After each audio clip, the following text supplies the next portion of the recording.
Greetings from Elite English Academy. Dear friends, in this video, let me discuss personal pronouns. இதுவரைக்கும் இந்த சீரீஸில் 9 video lessons பார்த்துருக்குறோம். இந்த டாப்பிக்கில் வந்து பர்சனல் ப்ரொனவுன்ஸ். பொதுவாக ப்ரொனவுன்ஸில் என்ன இருக்குது அப்படின்ட்டு நிறைய பேர் நினைப்போம்.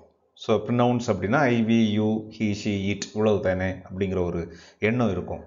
ஆனால் இந்த பர்சனல் ப்ரொனவுன்ஸ் யூசேஜுக்கும் அந்த ஸ்பாட்டிங் த எரருக்கும் ரொம்ப க்ளோஸ் கனெக்ஷன்ஸ் இருக்குது. ஸோ பொதுவாக ஸ்பாட்டிங் த எரரில் அந்த ரூல்ஸோட அந்த எட்ஜ் ஒரு எக்ஸப்ஷன்ஸ் அப்படிங்கிற கேட்டகரியில் தான் பெரும்பாலும் கொஷின்ஸ் கேட்பாங்க. ஸோ அதனால் இந்த video spotting the error work பண்ணுற எல்லா லேர்னர்ஸ்க்குமே ரொம்ப யூஸ்ஃபுல்லாக இருக்கும். இப்போ வீடியோக்குள்ளே போகலாம். So what are the personal pronouns? So as I mention earlier, I, we, you, he, she, it, they, இதுதான் பேசிக். ஸோ இந்த பர்சனல் ப்ரொனவுன்ஸை வந்து ஏன் யூஸ் பண்ணுறோம்? ஸோ பொதுவாக ப்ரொனவுன்ஸோட யூஸே எப்பெல்லாம் ப்ராப்பர் நவுன்ஸை ரீப்ளேஸ் பண்ணணுமோ அப்போல்லாம் ஏதாவது ஒரு ப்ரொனவுனை யூஸ் பண்ணிக்கலாம். இதுதான் பேசிக். இப்போது இந்த பர்சன் ஸ்பீக்கிங், யாரை ரெஃபர் பண்ணணுமோ அதுக்காக நம்ம பர்சனல் ப்ரொனவுன் யூஸ் பண்ணலாம். ரெண்டாவது, யார்கிட்ட பேசிகிட்டு இருக்கோமோ, த பர்சன் ஸ்பீக்கிங் டு, யார்கிட்ட அட்ரஸ் பண்ணுறோமோ அவங்கள ரெஃபர் பண்ணணும்னாலும் பர்சனல் ப்ரொனவுன் யூஸ் பண்ணலாம். அடுத்து, யாரை பற்றி பேசிகிட்டு இருக்கோமோ, இந்த பர்சன் ஸ்போக்கன் ஆஃப், யாரை பற்றி பேசிகிட்டு இருக்கோமோ. இப்போ ஒரு சென்டென்ஸில் வந்து ஒரு ப்ரொனவுன் தான் யூஸ் பண்ணுறோம் அப்படின்னா எந்த குழப்பமுமே இல்லை. அதே நேரத்தில் ஒரு பேராகிராஃபில் யூஸ் பண்ணும்போது, இப்போ 2-3 நேம்ஸ் யூஸ் பண்ணியிருக்கோம் அப்படின்னா இது சொல்கிறவரை மென்ஷன் பண்ணுதா, இல்லைனா யார்கிட்ட சொல்லிட்டு இருக்காங்களோ அவங்கள மென்ஷன் பண்ணுறதா, இல்லைனா யாரை பற்றி பேசிகிட்டு இருக்கோமோ அவங்கள மென்ஷன் பண்ணுறதா அப்படிங்கிறதுல வந்து சில கொஷின்ஸ் வரும். ஸோ அந்த விஷயங்களை நம்ம ப்ராப்பராக கிராஸ் பண்ணிட்டோம் அப்படின்னா ப்ரொனவுன்ஸ் வந்து ஈஸி தான். Right. The different forms of pronouns. பொதுவாக வந்து ப்ரொனவுன்ஸில் வந்து first person, second person, third person. So தமிழில் சொல்லுவோம்ல, தன்மை, முன்னிலை, படர்க்கை அப்படின்னு சொல்லலாம். அதுதான் இது. ஸோ ஃபர்ஸ்ட் பர்சன்னா நம்மகிட்ட. ஸோ இந்த எல்லாத்துலேயுமே வந்து ஃபர்ஸ்ட் பர்சனாலுமே 3 விதமாக பிரிக்கலாம். ஸோ ஃபர்ஸ்ட் வந்து நாமினேட்டிவ். நாமினேட்டிவ்னா சப்ஜெக்ட். பொசசிவ், யாருடையது அப்படின்னு, possessive case. So accusative case அப்படின்னா யாருக்கு, ஆப்ஜெக்டில் வர்றதான் அக்யூசேட்டிவ் கேஸ். இப்போ வந்து ஃபர்ஸ்ட் பர்சன் அப்படிங்கிறதுலையே வந்து ஐ வந்து singular, we plural. So my, mine. So possessive கேஸில் வந்து me, mine, mine, my. So அது வந்து பொசசிவ் கேஸ். அதே ப்ளூரலாக இருந்தால் வந்து அவர், அவர்ஸ். ஸோ அதே மாதிரி அக்யூசேட்டிவ் கேஸ் ஆப்போசிட்டில், ஆப்ஜெக்ட் கேஸில் வரும்போது வந்து me. So this form is written by me, right. This form is written by us, right. அது வந்து அஸ் அப்படிங்கிறது வந்து ப்ளூரல். இது வந்து ஃபர்ஸ்ட் பர்சன். எப்போல்லாம் ஸோ ஃபர்ஸ்ட் பர்சனில் நம்ம பேசணுமோ அப்போல்லாம் இந்த பர்சனல் ப்ரொனவுன்ஸை யூஸ் பண்ணிக்கலாம். அடுத்து வந்து செகண்ட் பர்சன். இதுலேயுமே அதே மாதிரி நாமினேட்டிவ், பொசசிவ், அக்யூசேட்டிவ் கேஸ் இருக்குது. இதில் வந்து சிங்குலர் ப்ளூரல் கிடையாது. ஏன் அப்படின்னா யூ அப்படின்னு ஒருத்தரை சொன்னாலும் யூ தான், நிறைய பேரை சொன்னாலும் யூ தான். அதே மாதிரி அந்த பொசசிவ் கேஸ், யாருடையது அப்படின்னு சொல்லும்போது யுவர், யுவர்ஸ் அப்படின்னு சொல்லலாம். ஸோ அக்யூசேட்டிவ் கேஸில் வரும்போதும் வந்து யூ தான். ஸோ யூவில் வந்து சிங்குலர் ப்ளூரல் கிடையாது. அது மட்டும் நம்ம ஞாபகம் வச்சுக்கணும். அது வந்து செகண்ட் பர்சன் அப்படின்னு சொல்லுவோம். தேர்ட் வந்து தேர்ட் பர்சன். இதில் வந்து அதே மாதிரி நாமினேட்டிவ், பொசசிவ், அக்யூசேட்டிவ் கேஸ் இருக்குது. ஸோ அடுத்து வந்து அதில் சிங்குலர் ப்ளூரல் இருக்குது. So masculine singular, plural feminine singular, அடுத்து நியூட்டர். ஸோ அதுக்கப்புறம் ஃபெமினைன் அதில் வந்து இருக்குது. ஸோ இப்போ நாமினேட்டிவ் ஹீ வந்து ஃபீமேல் என்ன ஆகும், சிங்குலரில் ஷீ. இப்போ ஒரு நியூட்டர் ஜெண்டர். ஸோ நியூட்டர் ஜெண்டரில் தான் பெரும்பாலும் கொஷின்ஸ் கேட்பாங்க. அடுத்து வந்து எக்ஸசைஸ் பார்க்கும்போது உங்களுக்கு அது நல்லா தெரியும். ஸோ அடுத்து வந்து ப்ளூரல் வந்து தே. ஸோ அதே மாதிரி ஹிஸ் வந்து சிங்குலர் வந்து ப்ளூரல், அதுலேயே வந்து பொசசிவ் கேஸ் வந்து ஹெர், ஹெர்ஸ். ப்ளூரல் கேஸ் வந்து இட்ஸ். இந்த யூசேஜ் பார்த்துக்கோங்க. பெரும்பாலும் மாணவர்கள் கமிட் பண்ணுற என்ன மிஸ்டேக் அப்படின்னா, ரைட்டிங்கில் கூட இட்டுக்கு அப்புறம் ஒரு அப்பாஸ்ட்ரஃபியை போட்டு விடுவோம். இட்டுக்கு அப்புறம் அப்பாஸ்ட்ரஃபி போட்டால் வந்து அது வந்து it is a radio, it is a television, அந்த மாதிரி மீனிங். இட்ஸ் அப்படின்னா பொசசிவ் கேஸ். அதே மாதிரி தேயர், தேயர்ஸ். அதுலேயுமே தேயர்ஸ்க்கு வந்து அப்பாஸ்ட்ரஃபி போடக்கூடாது. அதே மாதிரி அக்யூசேட்டிவ் கேஸ் வரும்போது வந்து him, her, it, them. So இதில் நல்லா வச்சுக்கணும், நாமினேட்டிவ் கேஸ் அப்படிங்கிறதுனா அந்த ப்ரொனவுன் வந்து சப்ஜெக்டில் வர்றது. பொசசிவ் அப்படின்னா பொசசிவ் நவுன் அப்படி சொல்லுவோம்ல, அந்த பொசசிவ் அப்படிங்கிறது வந்து யாருடையது அப்படின்னு சொல்லும்போது வந்து அந்த பொசசிவ் அதை வந்து யூஸ் பண்ணுவோம். அக்யூசேட்டிவ் வந்து அப்படியே நாமினேட்டிவ்க்கு ஆப்போசிட். ஸோ நாமினேட்டிவ் சப்ஜெக்ட் அப்படின்னா அக்யூசேட்டிவ் வந்து ஆப்ஜெக்ட். இந்த விஷயங்கள் தெரிஞ்சாலே நமக்கு வந்து இப்போ ப்ரொனவுன்ஸ் யூசேஜில் அது தொடர்பாக வர்ற வேர்ப் யூசேஜில் சிக்கல் இருக்காது. இதில் வந்து நிறைய ரூல்ஸ் இருக்குது. ஜென்ரல் ரூல்ஸ் வந்து நான் அதை டிஸ்கஸ் பண்ணலை. ஜென்ரல் ரூல்ஸை தாண்டி சில முக்கியமான விஷயங்களை மட்டும் இந்த ரூல்ஸை வந்து இந்த வீடியோவில் பார்க்கலாம். ஃபஸ்ட்டு வந்து எந்த சென்டென்ஸுமே வந்து சப்ஜெக்ட் வேர்ப் ஆப்ஜெக்ட் அந்த மாதிரி தான் நம்ம எழுதுவோம். சப்ஜெக்ட் இல்லைனா சப்ஜெக்ட் வேர்ப் காம்ப்ளிமெண்ட் அந்த மாதிரி எழுதுவோம். ஆனால் இதில் வந்து சில நேரத்தில் வந்து ஒரு டெம்பரரி சப்ஜெக்டாக யூஸ் பண்ணுவோம். சப்ஜெக்ட்டுக்கு வந்து பெர்மனண்ட்டாக ஒன்று இல்லை அப்படின்னா டெம்பரரியாக யூஸ் பண்ணுவோம். Look at the example here. It is doubtful whether we can win the match or not. இது வந்து இட் அப்படிங்கிறது வந்து டெம்பரரி சப்ஜெக்ட். ஸோ அந்த டெம்பரரி சப்ஜெக்ட் யூஸ் பண்ணுறதுக்கு வந்து இட் அந்த ப்ரொனவுன் யூஸ் பண்ணுறோம். It is certain that it will rain today, right? It is certain. அப்போ வந்து இட் வில் ரெயின் டுடே அப்படின்னு சொல்கிறது கூட கொஞ்சம் அந்த ஒரு டெம்பரரியாக அன்சர்டனாக சொல்கிறதுக்காக இட் சொல்கிறோம். அடுத்து வந்து to give Mphasis to the noun. So to give emphasis to the noun that follows the pronoun. இப்போ we won the match அப்படின்னு சொல்லலாம். It is we who won the match அப்படின்னு சொல்றதுக்கு டிஃபரன்ஸ் இருக்கு. To emphasize, see, we won the match. ஒரு statement, we won the match. It is we who won the match. நாங்கள் மட்டும்தான், எங்களால் தான் வின் பண்ண முடிஞ்சது அப்படிங்கிற எம்ஃபசைஸ் கொடுக்கறது. அதே மாதிரி நெக்ஸ்ட் எக்ஸாம்பிள் பாருங்களேன்.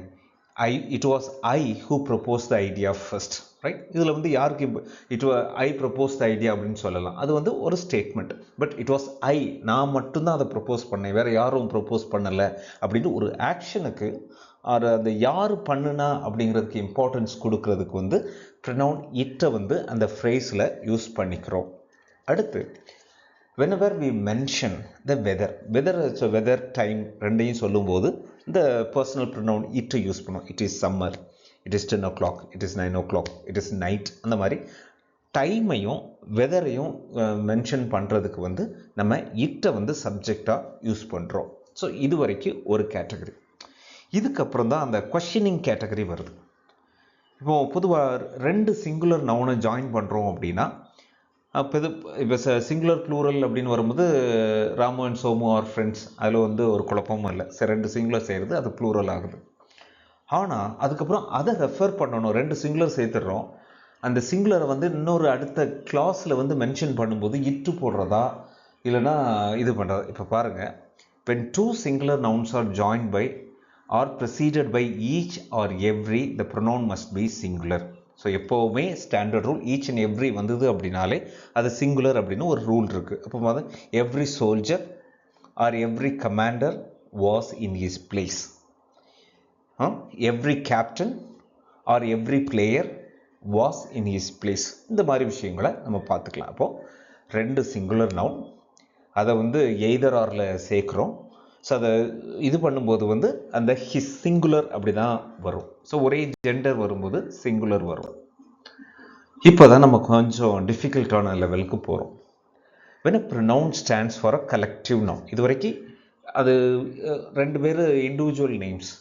இப்போ வந்து கலெக்டிவாக இருந்தது அப்படின்னா அது வந்து சிங்குலராக தான் இருக்கணும். For example, the crowd mutinied against its leaders. The க்ரௌடுனா ஒரு கூட்டம், collective noun. The crowd mutinied against its leaders, not their leaders. அடுத்து வந்து இந்த ஃப்ளீட், கலெக்டிவ் நவுன். த ஃப்ளீட்னா group of ship. The fleet reached its destination in the expected time. Its destination. The fleet, நிறைய ship இருந்தால் கூட collective noun அப்படின்னு வரும்போது வந்து அதோட ப்ரொனவுன் வந்து இட், சிங்குலர் தான், ஞாபகம் வச்சுக்கோங்க. அடுத்து, the collective noun indicates separate individuals, the number is plural, right? So now noun அந்த ப்ரொனவுனுக்கு ஏத்தாப்புல தான் வெர்பும் வரும். the juryனா team of judges.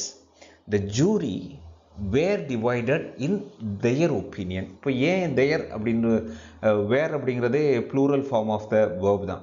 இப்போ jury இந்த சென்டென்ஸில் வந்து இண்டிவிஜுவல்ஸும் குறிக்குது. அதனால divided in their opinion, their use பண்ணுவோம், his or her யூஸ் பண்ணலை. அடுத்து when two singular nouns are joined by either or neither nor, the pronoun is singular, right? Either Sheila or Mala should express their opinion கிடையாது, her opinion. ரெண்டு இது வந்து வேர்ப்லையும் நம்ம இதை discuss பண்ணுவோம், but ப்ரொனவுனை மட்டும் இங்கே ஃபோக்கஸ் பண்ணுறோம். ரெண்டு சிங்குலர் நவுன் ஷீலா இருக்காங்க, மாலா இருக்காங்க. இந்த ரெண்டு பேரும் அப்போ தேர் தானே வரணும் லாஜிக்கலாக பார்த்தா. அப்படி கிடையாது. So either Sheela or Mala should express her opinion. So singular, ரெண்டு singular join by either or neither nor. அடுத்து when a plural noun and a singular noun is joined by or nor, the pronoun is plural. இப்போ வேர்பை பொறுத்த வரைக்கும் என்ன rule வரும் அப்படின்னா, எந்த noun closer to the verb இருக்கோ சிங்குலர் ப்ளூரல் அந்த ரூல் போகும். ஆனால் ப்ரொனவுனை பொறுத்த வரைக்கும் ஒரு சிங்குலர் ஒரு ப்ளூரல் எய்தர் ஆர் நெய்தர் நாரில் ஜாயின் பண்ணுது அப்படின்னா ப்ரொனவுன் வந்து ப்ளூரல் தான். So look at the example, either the manager or his assistants failed in their duty.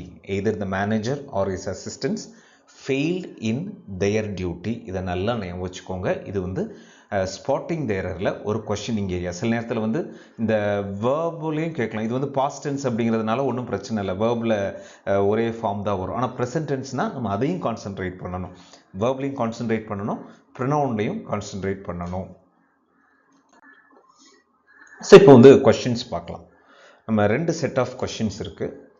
ஒரு கொஷின் வந்து ஜஸ்ட் இது வந்து சப்ஜெக்டா ஆப்ஜெக்டா அப்படின்னு கேட்குறது. ஸோ அது வந்து ஈஸியாக இருக்கும்.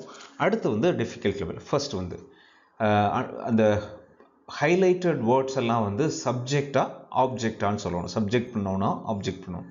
He is very good at solving puzzles. He first வந்தாலே பெரும்பாலும் சப்ஜெக்ட் தான். The teacher gave us extra homework. So இதில் வந்து ஹோம்ஒர்க்குன்னு ஒரு ஆப்ஜெக்ட் இருக்குது, ஆனாலும் வந்து இதில் இன்னொரு ஆப்ஜெக்ட் வர்றதுனால தான் பிரச்சனை. த டீச்சர் கேவ் அஸ், இது வந்து object. I saw her at the library yesterday. பெரும்பாலும் வந்து அந்த தொடக்கத்திலேயே சென்டென்ஸ் அந்த வேர்ட் வந்தது அப்படின்னா கண்ணை முடிச்சு சொல்லிடலாம், அது subject. Can you tell me the way to the station, me வந்து object. Question number 5, they are hosting a dinner party tonight, subject. My father told her, object. Then we should visit the museum this weekend, subject. Please give the book to him, object. She works, subject. The coach congratulated them, object. இது வரைக்கும் இந்த மாதிரி வந்து basic level பெரும்பாலும் school லெவலில் கேட்பாங்க. Competitive எக்ஸாமில் இன்னும் கொஞ்சம் கஷ்டமான லெவல் கொஸ்டின்ஸ் தான் இருக்கும். இப்போ பாருங்களேன், சப்ளை த கரெக்ட் ப்ரொனவுன்ஸ். இப்போ தான் உங்களுக்கு கொஞ்சம் சேலஞ்ச் வரும். The team celebrated victory with a grand party. The team இதில் வந்து டீமை குறிக்குதா, டீம் மெம்பர்ஸை குறிக்குதா? இப்போ டீம் எல்லாரும் இப்போ ஒரு விஷயத்தை தான் செய்கிறாங்க, செலிப்ரேட்டட், அப்போ வந்து ஒன்று தான். The team celebrated its victory. So first கொஸ்டினுக்கு ஆன்சர் வந்து இட்ஸ். இதில் பார்த்துக்கோங்க, its. Second, the jury were unable to agree and dash express different views during the discussion. இப்போ இந்த டீம் மாதிரி தான், டீம் வந்து அதில் வந்து சிங்குலர்னு சொல்லிட்டோம். இங்கே வந்து த ஜூரி கலெக்டிவ் நவுன். ஆனால் கலெக்டிவ் நவுனாக இருந்தாலும் இந்த கான்டெக்ஸ்ட் படி இப்போ எல்லாரும் அக்ரி பண்ணாங்களா, எல்லாரும் சேர்ந்து ஒரு தீர்ப்பை சொன்னாங்க அப்படின்னா அது சிங்குலர். எல்லாருக்கும் வேறு வேறு ஒப்பீனியன் இருக்குன்னா அது ப்ளூரல். இந்த சென்டென்ஸ் படி வேறு வேறு ஒப்பீனியன் இருக்குது. The jury were unable to agree and they expressed different views. இதை பார்த்துக்கோங்க, they expressed different views. neither Raj nor Ravi has done. So ரெண்டு singular noun, Raj Ravi. Okay, அப்போது நெய்தர் அப்படின்னு பார்க்கும்போது வந்து நெய்தர் நார். அப்போது ரெண்டு singular noun join by either or neither nor. அப்போ வந்து ப்ரொனவுன் என்ன? ஸோ வேர்ப் வந்து கரெக்டாக போட்டுருக்காங்க, has done correct. So his, right, his. இதை மட்டும் ஞாபகம் வச்சுக்கோங்க. Either the teacher or the students will bring, yeah. So இப்போ வந்து ஒரு singular a teacher, the students join by either or. So அப்போ ரூல் என்ன? ஸோ ரெண்டு, ஒரு சிங்குலர் ஒரு ப்ளூரல் எய்தர் ஆரில் சேர்ந்தோம் அப்படின்னா ப்ரொனவுன் வந்து ப்ளூரல் தான் இருக்கும். அப்போ either the teacher or the students will bring there project ஞாபகம் வச்சுக்கோங்க, தேர் ப்ராஜெக்ட். ஃபைனலாக, the family is planning dash vacation for next summer. The family is planning it's vacation for next summer. இது ஏற்கனவே discuss பண்ண rules தான். Dear friends, I hope this video was useful to you. இதே மாதிரி இன்னும் நிறைய nuances கிராமரில் இருக்குது. தொடர்ந்து எங்களுடைய ஃப்ரீ வீடியோஸ் பாருங்கள். ஒருவேளை இந்த பிஜிடிஆர்பி கோர்ஸ் ஜாயின் பண்ணணும் அப்படின்னு ஃபீல் பண்ணீங்க அப்படின்னா please call us in the given number. Thank you. All the best. Have a nice day.